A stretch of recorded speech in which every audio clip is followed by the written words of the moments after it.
Hey, what's up? This is my honest and unbiased review of my HOUSNAT juicer. First, I'll show you how it works, and then I'll share with you what you need to know before you buy this juicer and what to do with all that extra pulp so it doesn't go to waste.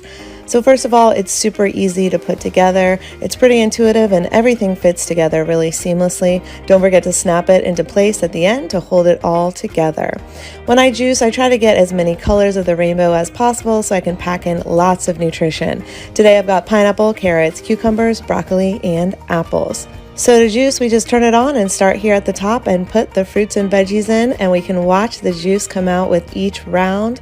What you need to know about this juicer is that it is built to last, because I've had it for almost 2 years, using it almost daily, like 5 to 6 times per week at least.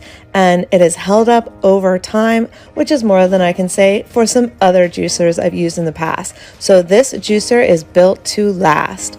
All right, now we're done, and here's our beautiful, nutritious juice. So what to do with all that leftover pulp? Well, you can make healthy treats by baking it into brownies or muffins or cakes or breads, but my favorite thing to do is to sneak some nutrition into my dog's bowl. So I just mix the healthy, fibrous pulp with her wet food, and she absolutely loves it. You can see her jumping with excitement, and every single time she licks the bowl absolutely clean. All in all, this juicer is easy to use, easy to clean, and is an excellent value for the price.